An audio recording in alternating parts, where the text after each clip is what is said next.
नमस्कार विद्यार्थी मित्रांनो, अभ्यास अलर्ट या आपल्या यूट्यूब चॅनलवरती आपलं स्वागत आहे. तर विद्यार्थी मित्रांनो, आज आपण पाहणार आहोत 9 जुलै 2026च्या अत्यंत महत्त्वाच्या चालू घडामोडी. तर व्हिडिओ पहिल्यापासून शेवटपर्यंत पाहण्याचा प्रयत्न करा. अतिशय महत्त्वाचे आणि निवडक प्रश्न असणार आहेत, जे की तुम्हाला कोणत्याही स्पर्धा परीक्षेमध्ये डायरेक्ट विचारले जाऊ शकतात. तर बघा, आजचा प्रश्न क्रमांक 1 आहे. पंतप्रधान नरेंद्र मोदींना कोणत्या देशाकडून बितांग आदिपूर्णा हा सर्वोच्च नागरी सन्मान देण्यात आलेला आहे? तर बघा, याचं उत्तर असणार आहे इंडोनेशिया. ऑप्शन नंबर सी याचं उत्तर असणार आहे बघा. तर नुकतेच पंतप्रधान नरेंद्र मोदी हे इंडोनेशियाच्या दौऱ्यावर गेले होते. तर त्यांना नुकताच इंडोनेशिया या देशाचा बितांग आदिपूर्णा हा सर्वोच्च नागरी सन्मान देण्यात आलेला आहे. चला बघूयात आपण. तर बघा, पंतप्रधान नरेंद्र मोदी यांना इंडोनेशिया या देशाकडून बितांग आदिपूर्णा हा सर्वोच्च नागरी सन्मान प्रदान करण्यात आलेला आहे. आणि सर्वोच्च नागरी सन्मान बघा, बितांग आदिपूर्णा या देशाचा star of the Republic of Indonesia हा इंडोनेशियाचा सर्वोच्च नागरी बहुमान आहे.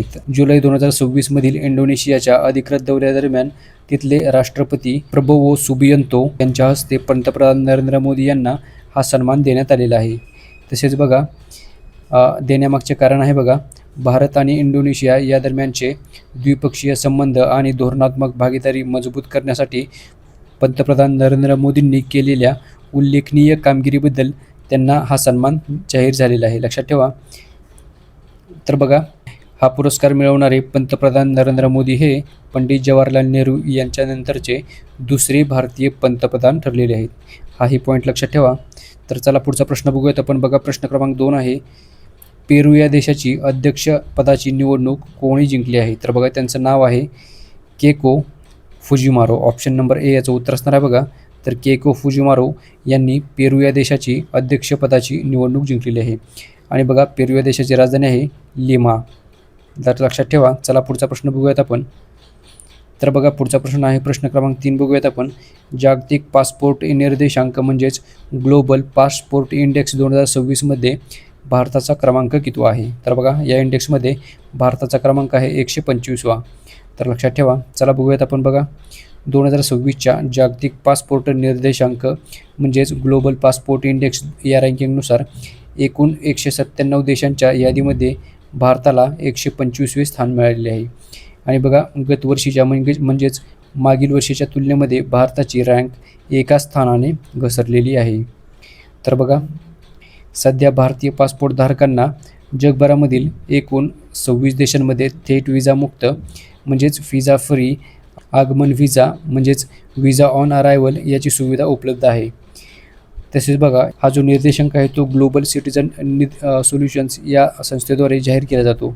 आणि बघा, या संस्थेद्वारे जाहीर केल्या जाणाऱ्या या निर्देशांकामध्ये केवळ विजामुक्त प्रवासच नाही, तर गतिशीलता, गुंतवणुकीच्या संधी आणि राहणीमानाचा दर्जा या 3 महत्त्वाच्या घटकांचे मूल्यमापन केले जाते. तर बघा, या इंडेक्समध्ये स्वीडन हा देश पहिल्या क्रमांकावर असून त्यानंतर स्वित्झर्लंड आणि फिनलंडचा क्रमांक लागतो. तर लक्षात ठेवा.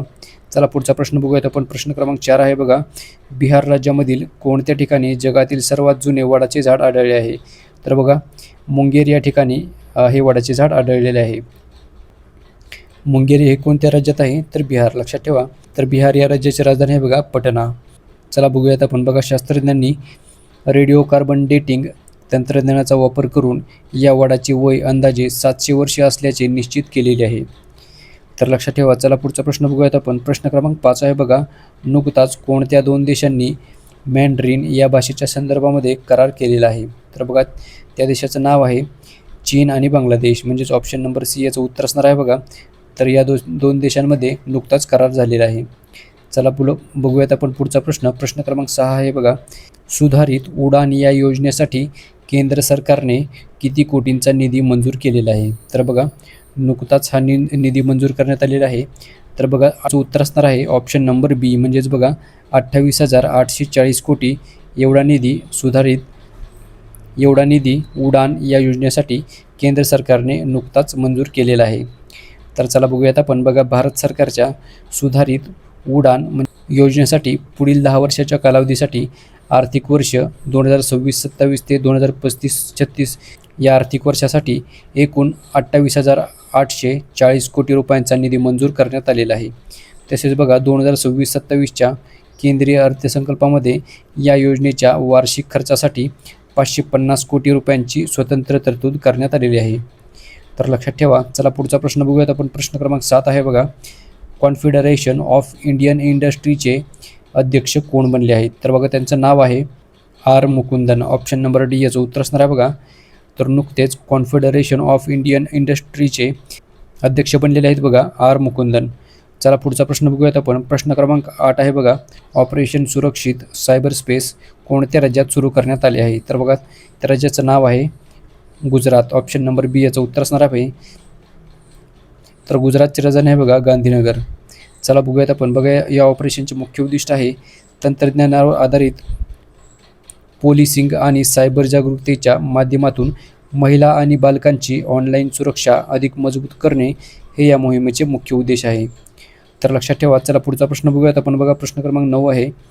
जुलै 2026 पर्यंत कोणत्या देशामध्ये युनेस्कोची सर्वात जास्त जागतिक वारसा स्थळे आहेत? तर बघा याचं उत्तर असणार आहे इटली. तर इटली या देशामध्ये जुलै 2026 पर्यंत सर्वात जास्त युनेस्कोची जागतिक वारसा स्थळे आहेत. तर बघा इटली हा देश पहिल्या क्रमांकावरती आहे आणि बघा इटलीमध्ये एकूण 61 युनेस्को जागतिक वारसा स्थळे आहेत. दुसऱ्या क्रमांकावरती आहे चीन हा देश. तर चीनमध्ये एकूण 60 स्थळे आहेत. तिसऱ्या क्रमांकावरती आहे बघा जर्मनीमध्ये एकूण 55 जागतिक वारसा स्थळे आहेत. आणि बघा भारताचा क्रमांक या यादीमध्ये 6वा आहे. लक्षात ठेवा. तसेच बघा भारतामध्ये एकूण 43 प्रमाणित जागतिक वारसा स्थळे आहेत. लक्षात ठेवा. चला पुढचा प्रश्न बघूयात आपण. प्रश्न क्रमांक 10 आहे बघा. 77वा वन महोत्सव नुकताच केव्हा आयोजित करण्यात आला? तर बघा याचं उत्तर असणार आहे ऑप्शन नंबर ए. म्हणजेच बघा 1 जुलै ते 7 जुलै या दरम्यान 77व्या क्रमांकाचा वन महोत्सव साजरा करण्यात आलेला आहे. ओके. तर बघा 77वा वन महोत्सव 2026 हा नुकताच 1 जुलै ते 7 जुलै 2026 या कालावधीमध्ये देशभरामध्ये साजरा करण्यात आलेला आहे. आणि बघा भारतामध्ये दरवर्षी जुलै महिन्याच्या पहिल्या आठवडा हा वन महोत्सव किंवा वृक्षारोपणाचा सण म्हणून साजरा केला जातो. तर बघा दरवर्षी आपण जुलै महिन्याच्या पहिला आठवडा यामध्ये हा सण साजरा करतो, म्हणजेच हा उत्सव साजरा करतो. ओके. तर या महोत्सवाचा उद्देश आहे बघा.